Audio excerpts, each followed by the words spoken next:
नमस्कार दोस्तों, मैं Vijendra Patel from LRB academy. C language सीखने की इस सीरीज़ में ये हमारा 25 ट्यूटोरियल है और इस ट्यूटोरियल में हम देखने वाले हैं पॉइंटर्स इससे पिछले ट्यूटोरियल में देखा था, पूरा नहीं कवर हो पाया था तो इसलिए पार्ट 2 बनाना पड़ा। तो इस ट्यूटोरियल में हम देखने वाले हैं pointers and arrays, void pointer और नल पॉइंटर। चलिए आइए देखते हैं क्या कहते हैं। तो सबसे पहले हम देखने वाले हैं पॉइंटर्स एंड एरेज। देखिए अभी तक सिंगल इंटीजर का एड्रेस पॉइंटर में स्टोर कराया था हमने। अब अगर हमें एरे का कराना हो तो क्या करेंगे। देखिए बहुत ही सिंपल चीज़ है ये भी, इसमें भी कुछ ज़्यादा हार्ड नहीं है। सिंटेक्स देखिए सबसे पहले, ये हमारा एक एरे है। एरे आपको पता है, ये हमारा एक एरे हो गया। अब सिंपली एड्रेस कैसे डालना है हमें, पॉइंटर पहले ऐसे डिक्लेयर करना है फिर असाइन करना है। एरे का नाम इनिशियलाइज किया, ये पॉइंटर में एड्रेस सेव हो गया। अब कौन सा एड्रेस सेव हुआ है, पॉइंटर में जो एड्रेस सेव हुआ है वो एरे के फर्स्ट एलिमेंट का एड्रेस सेव हुआ है। एरे के फर्स्ट एलिमेंट का एड्रेस सेव हुआ है। मानिए इसका एड्रेस है 101, इसका 102, इसका 103, इसी तरह से इन सब का है। तो पॉइंटर में जो सेव हुआ है वो 101 पहले एलिमेंट का सेव हुआ है। अब अगर इसे हम प्रिंट कराएंगे, ये अगर हम इसे प्रिंट कराएंगे तो क्या प्रिंट होगा, 10 प्रिंट होगा। इसे इस तरह से भी लिख सकते हैं, मतलब जब प्रिंट कराएंगे तो ये डी रेफरेंस ऑपरेटर और पी लिखा है, इसे ना लिख के इसे लिखूं तो एक ही बात है, एक ही बात है। और अगर इसको प्रिंट कराता हूं मैं P और सब स्क्रिप्ट में 1 लिख के अगर मैं प्रिंट कराता हूँ तो 20 प्रिंट हो जाएगा। क्यों हो जाएगा, क्योंकि ये सिंटेक्स देखिए, ये जो है PI मतलब I की जगह कोई भी वैल्यू आप रखेंगे तो वो बराबर होगा इसके P प्लस I के। अब यहाँ पर बिल्कुल यहीं पर सॉल्व कर लेते हैं, बिल्कुल यहीं पर समझ लेते हैं, कॉम्प्लेक्स नहीं करने की कोई आवश्यकता है। अब ये मानिए कि P में अभी जो वैल्यू है वो 101 है। 101 है, किसे पॉइंट कर रहा है, 10 को पॉइंट कर रहा है। अगर P की वैल्यू मैं 1 बढ़ा दूं तो P की वैल्यू क्या हो जाएगी, 102 हो जाएगी। और 102 पे क्या है, 20 है। एक और इंक्रीज कर दूं अगर मैं P की वैल्यू तो 103 हो जाएगी। P की वैल्यू 103 हो जाएगी तो किसे पॉइंट करेगा, 30 को। तो यहाँ पर यही लिखा हुआ है कि PI जो होता है, PI मतलब I की जगह कोई भी वैल्यू, वो बराबर होता है इसके D reference operator P plus I। अब जैसे कि I 0 है तो P में 0 ऐड करूंगा कुछ नहीं रहेगा, P रहेगा। और P किसे पॉइंट कर रहा है, 101 को, तो 10 प्रिंट हो गया। अब PI अगर 1 है तो P में क्या ऐड कर रहा हूँ, P में ऐड कर रहा हूँ 1, मीन्स P की जो वैल्यू है उसमें 1 ऐड कर रहा हूँ। P में क्या वैल्यू है, एड्रेस है, क्या एड्रेस है, 101। 101 में क्या ऐड हो गया, 102 हो गया। अभी 102 हो गया तो अभी ऑटोमेटिक 20 को पॉइंट करने लगा। चलिए आगे बढ़ते हैं। अब देखते हैं वॉइड पॉइंटर्स। जब वॉइड पॉइंटर्स से पहले ये दो चीज़ें हैं लिखी हुई, इन्हें और समझ लेते हैं। एरे के जो एलिमेंट्स हैं उन्हें इंडिविजुअली भी एक्सेस कर सकते हैं। कैसे कर सकते हैं, आपको बताया था कि पॉइंटर में डायरेक्ट एरे भी लिख सकता हूँ और इस तरह से भी लिख सकता हूँ। मैं इस तरह से असाइन कर सकता हूँ पहली वैल्यू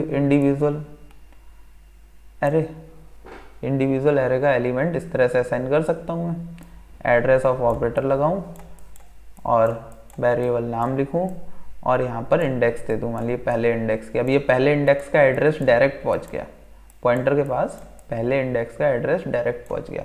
अब मैं इसकी वैल्यू कुछ भी चेंज कर सकता हूँ, +1 या बराबर कुछ भी लिख सकता हूँ, मीन्स बराबर 102, तो वो वैल्यू चेंज हो जाएगी, इंडिविजुअली चेंज। ये देखिए ये लिखा हुआ है सिंटेक्स। एक चीज़ और आपको बताई थी, आप ये लिखिए या फिर ये लिखिए, बात एक ही है, दोनों फर्स्ट एलिमेंट को ही पॉइंट करेंगे। अच्छा, एक नोट लिखा हुआ है यहाँ पर, पॉइंटर की कोई भी जो वैल्यू होंगी उनमें एडिशन, सब्ट्रैक्शन, मल्टीप्लिकेशन अलाउ नहीं है। ठीक है, उनकी वैल्यूज़ में एडिशन सब्ट्रैक्शन करके आप करेंगे भी क्या, ठीक, उसकी कोई आवश्यकता नहीं है और वो अलाउ भी नहीं है। अच्छा, वॉइड पॉइंटर्स समझते हैं हम। वॉइड पॉइंटर्स, वॉइड पॉइंटर्स क्या होते हैं उससे पहले ये समझते हैं, इंटीजर टाइप की वैल्यू कोई मेमोरी में होती है, उसका एड्रेस सेव करने के लिए पॉइंटर इन टाइप का चाहिए होता है। ये तो सिंपल है, इंटीजर टाइप की वैल्यू मेमोरी में होती है, उसे स्टोर करने के लिए इंटीजर टाइप का वैल्यू चाहिए होता है। लेकिन वॉइड हमारे पास एक ऐसा पॉइंटर है जो किसी भी तरह की वैल्यू स्टोर कर सकता है। अब कहेंगे वॉइड तो खाली होता है, जी हाँ खाली होता है। अब वॉइड जो है वो किसी भी टाइप की वैल्यू को, किसी भी टाइप की वैल्यू के एड्रेस को स्टोर कर सकता है। एग्जाम्पल समझिए, यहाँ पर एक वेरिएबल लिया इंटीजर टाइप का और इंटीजर टाइप के पॉइंटर में उसका एड्रेस सेव कराया, एक वॉइड पॉइंटर बनाया। वॉइड पॉइंटर बनाने का सिंटेक्स देखिए, ये वॉइड लिखकर आगे डीरेफरेंस ऑपरेटर और वेरिएबल नाम, पॉइंटर नेम सॉरी। अब उसमें मैंने असाइन कर दिया क्या, उसमें असाइन कर दिया मैंने एड्रेस अपने इंटीजर का, इंटीजर का एड्रेस। इंटीजर का एड्रेस पहले पॉइंटर में रखा, फिर उसके बाद अपने वॉइड पॉइंटर में रख लिया मैंने। अब इसे प्रिंट कैसे कराते हैं, अब इसे प्रिंट कैसे कराएंगे हम, इसे प्रिंट कराने का तरीका थोड़ा अलग होता है। वॉइड पॉइंटर को, वॉइड पॉइंटर को जब प्रिंट कराएंगे तो जिस डेटा टाइप के एड्रेस को स्टोर किया है, जिस डेटा टाइप के एड्रेस को स्टोर किया है उसे लिखना आवश्यक है। ये देखिए सिंटैक्स देखिए, सबसे पहले हम ऐसे लिखते थे, प्रिंट कराते थे, फिर पॉइंटर। अब इसके बीच में हमें वो डेटा टाइप डीरेफरेंस ऑपरेटर के साथ और लिखना है इंट, ये इंट मान लीजिए, ये स्टार मीन्स डीरेफरेंस ऑपरेटर, ये हुआ इसका कंप्लीट सिंटैक्स इस तरह से। ये अब यहाँ पर ये 1 2 3 ही प्रिंट कराएगा, 1 2 3। आप इसे चाहे ऐसे लिखिए या फिर आप इसको इस तरह से लिख लीजिए, जैसे लिखते हैं स्टार IP, इस तरह से प्रिंट कराएंगे तब भी वो 1 2 3 प्रिंट कराएगा। तो वॉइड किसी भी डेटा टाइप को स्टोर कर सकता है, किसी भी डेटा टाइप के एड्रेस को स्टोर कर सकता है। और क्या कर सकता है वॉइड पॉइंटर, देखिए हमारे पॉइंटर में जो एड्रेस सेव है उसे प्रिंट कराने के लिए यूज हो सकता है। सही सुना आपने, हमारे पॉइंटर में जो एड्रेस स्टोर है उसे प्रिंट कराने के लिए। लेकिन उसे प्रिंट कराने के लिए फॉर्मेट स्पेसिफायर जो है वो चेंज होता है। ये फॉर्मेट स्पेसिफायर होता है P, फॉर्मेट स्पेसिफायर होता है इसके लिए P, जब एड्रेस प्रिंट करा रहे होते हैं। बाकी का सिंटैक्स ये रहा, वॉइड क्योंकि वॉइड पॉइंटर यूज करेंगे हम, कि वो एड्रेस जो स्टोर है पॉइंटर में उसे प्रिंट कराने के लिए यूज हो रहा है। आगे वेरिएबल मतलब पॉइंटर, इस पॉइंटर में जो एड्रेस सेव है उसे प्रिंट कराते हैं। आइए इसे प्रैक्टिकली करके देख। एक और नल पॉइंटर की बात की थी, वो छोटा सा है, लास्ट में समझ लेंगे, उसमें थ्योरी की कोई आवश्यकता नहीं है। तो सबसे पहले क्या करते हैं, हम एक एरे बना लेते हैं। एक एरे हमने बना लिया, सबसे पहले वैल्यू रख दी यहाँ पर 10 20 30 40 50, बस सफिशिएंट है। एक पॉइंटर ले लेता हूँ मैं P, इसमें एरे का एड्रेस डाल दिया मैंने। अब सबसे पहले इसी को प्रिंट करा कर देखते हैं, %d और पॉइंटर। ये क्या पॉइंट कर रहा था, सबसे पहले एलिमेंट को। पहले एलिमेंट कौन है 10। यहाँ पर कुछ मिस्टेक हुआ है, जी हाँ ये सिंटैक्स मिस्टेक है। ये अब प्रिंट कराते हैं इसे 10, देखिए पहला एलिमेंट आ रहा है इसमें सिंपली। अब क्या कहा था, इसे ऐसे लिखिए या फिर इसे इस तरह से लिख लीजिए आप, इस तरह से। यहाँ पर फिर आपको एड्रेस ऑफ लगाना पड़ेगा। अब प्रिंट कराइए, सेम आउटपुट है 10। इंडिविजुअल एलिमेंट को एक्सेस कर सकते हैं आप। देखिए यहाँ पर मानिए थर्ड एलिमेंट कौन से इंडेक्स पे, दूसरे इंडेक्स पे, उसका एड्रेस डाल दिया मैंने। तो यहाँ पर अब ये कौन सा पॉइंट करेगा, 30 को पॉइंट करेगा।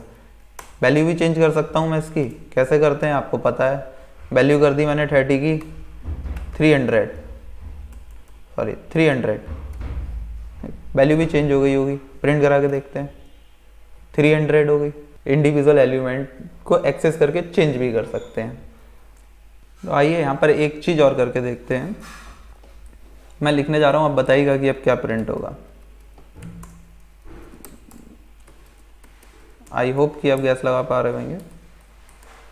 अब क्या प्रिंट होने वाला है, गैस कीजिए, स्क्रीन पॉज करके सोचिए। आइए देखते हैं। आ रहा है 1020। तो ये 1020 इसलिए आ रहा है क्योंकि सबसे पहले प्रिंट हो रही है पहली वैल्यू। यहाँ पर मैं /n कर देता हूँ, ठीक। अब ये सेकंड वाला पॉइंटर क्या प्रिंट करा रहा है, 20 प्रिंट करा रहा है। 20 क्यों प्रिंट करा रहा है, आपको बताया था कि पॉइंटर में इस तरह से इनिशियलाइज करते हैं अगर, तो पहले एलिमेंट का एड्रेस जाता है, और यहाँ पर मैंने एड्रेस को एक और इंक्रीमेंट कर दिया, तो इससे नेक्स्ट वाला एड्रेस दूसरी वैल्यू को पॉइंट कर रहा होगा। समझ रहे हैं, जो एड्रेस है उसमें एक और ऐड कर दिया तो वो सेकंड वैल्यू को पॉइंट करेगा कि कॉन्टिग्यूअस लोकेशन में सारी वैल्यू सेव होती हैं एरे की। ठीक, चलिए अब आगे देखते हैं। अच्छा, इसी तरह से चाहें तो आप इसे, ज़रूरी नहीं है एक ही ऐड करें, इसमें आप 2 भी ऐड कर सकते हैं। तो अभी ये कौन सी वैल्यू प्रिंट कराएगा, अभी कराने वाला है 30। देखिए 30 प्रिंट कराया। ये तो डायरेक्ट आप जंप कर सकते हैं अगर आपको पता कितने एलिमेंट है, कौन से एलिमेंट पे जाना है। अब बात करते हैं वॉइड पॉइंटर्स की। ये सब हटा देते हैं, अब ज़रूरत नहीं है इनकी। अब बात करते हैं वॉइड पॉइंटर। वॉइड पॉइंटर क्यों, 2 वजह के लिए बताया था मैंने, 2 चीज़ों के लिए यूज़ हो सकते हैं। एक तो किसी भी टाइप की वैल्यू स्टोर कर सकते हैं, जैसे यहाँ पर पहले मैंने एक पॉइंटर ले लिया p और इसमें एड्रेस डाल दिया मैंने i का, स्टोर करा दिया। एक मैंने वॉइड पॉइंटर ले लिया, और वॉइड पॉइंटर लेने के बाद इसमें नाम रख दिया मैंने, मानिए ip। अब मैंने ip में जो वैल्यू असाइन की है वो कर दी p की, कौन से पॉइंटर की, int पॉइंटर की। अब अगर मैं इसे प्रिंट कराता हूँ तो इस तरह से भी इसे प्रिंट करा सकता हूँ, %d, और यहाँ पर जो मेरा वॉइड पॉइंटर कैसे लिखेंगे, ip, और इसे चेंज करना रहेगा मुझे। इसे चेंज किस में करना रहेगा, int, क्योंकि int टाइप का यूज़ कर रहे हैं हम, और इस पूरे को फिर ब्रैकेट में रखना होगा। ये अब इसे प्रिंट कराइए, देखिए 10 आया, 10 है आई की वैल्यू, 10 आया। वॉइड पॉइंटर में किसी भी तरह की वैल्यू, किसी भी टाइप की वैल्यू का एड्रेस, या फिर किसी भी टाइप के ऑब्जेक्ट का एड्रेस, या फिर किसी भी टाइप के वेरिएबल का एड्रेस आप स्टोर करा सकते हैं वॉइड में। यहाँ इंट की जगह फ्लोट भी, डबल भी, कोई सा भी हो। चलिए सेकंड यूज़ देखते हैं वॉइड का। सेकंड यूज़ वॉइड का होता है एड्रेस प्रिंट कराने के लिए। आपको बताया था पॉइंटर में जो एड्रेस सेव है उसे प्रिंट कराने के लिए। अब यहाँ पर इसे हटा देता हूँ मैं, इसकी आवश्यकता नहीं है, अब इसे हटा देता हूँ। अब यहाँ पर मानिए मुझे एड्रेस प्रिंट कराना है, p में जो एड्रेस सेव है इंटीजर टाइप का है, लेकिन बताया था यहाँ पर फॉर्मेट स्पेसिफायर चेंज हो जाएगा, p होता है, मॉड्यूलस p होगा। अब सिंटेक्स क्या रहता है, p में जो एड्रेस है उसे मुझे प्रिंट कराना है, तो इस तरह से वॉइड स्टार। अब इसे प्रिंट कराइए, देखिए एड्रेस, ये एड्रेस है, ये एड्रेस है किसका, i का, i इंटीजर का एड्रेस इस पॉइंटर में जो सेव है वो ये प्रिंट हो रहा है। इस तरह से प्रिंट होता है, ना कि इस तरह से। अगर आप इस तरह से प्रिंट कराया होगा किसी ना किसी ने, पक्का कराया होगा, इस तरह से आप प्रिंट कराएंगे नहीं आएगा। ठीक, अब -12 नहीं आ रहा है ना, तो इस तरह से नहीं आएगा। किस तरह से आएगा, फॉर्मेट स्पेसिफायर p, और यहाँ पर वॉइड, इस तरह से आएगा। ओके, ये चलिए एक लास्ट चीज़ और देख लेते हैं, ट्यूटोरियल लंबा हो रहा है, बाकी की कुछ चीज़ें नेक्स्ट ट्यूटोरियल में देखेंगे। एक लास्ट देख लेते हैं नल पॉइंटर। नल से समझ ही आ रहा है, नल पॉइंटर वो पॉइंटर होता है जो किसी भी चीज़ को पॉइंट ही नहीं कर रहा है, किसी एड्रेस को पॉइंट नहीं कर रहा है। आइए देखते हैं कैसे इसे इम्प्लीमेंट करते हैं। जैसे इंटीजर टाइप का एक पॉइंटर है, इसमें वैल्यू डाल दी मैंने नल, नल वैल्यू डाल दी मैंने इसे। अब इसे प्रिंट करा के देखते हैं। अब वैल्यू प्रिंट करानी है मुझे इसकी, तो %p और किस तरह से कराते हैं, वॉइड, अब ये भी आपको बताया, और किसकी वैल्यू प्रिंट, p की। रन कराते हैं इसे, 0 0 0 0 0 0। तो यहाँ पर नल पॉइंटर किसी भी एड्रेस को पॉइंट नहीं करता है। Got it? ये दोबारा देखिए, किसी भी एड्रेस को ये पॉइंट नहीं करता है। तो आई होप कि ये ट्यूटोरियल आपको समझ आया होगा। यदि कुछ भी समझ नहीं आया हो तो कमेंट बॉक्स में कमेंट करके अवश्य पूछिएगा, और वीडियो पसंद आया हो तो लाइक, सब्सक्राइब, शेयर करना ना भूलिएगा, बेल आइकन दबाना ना भूलिएगा for the latest update. Thanks for watching, मिलते हैं नेक्स्ट।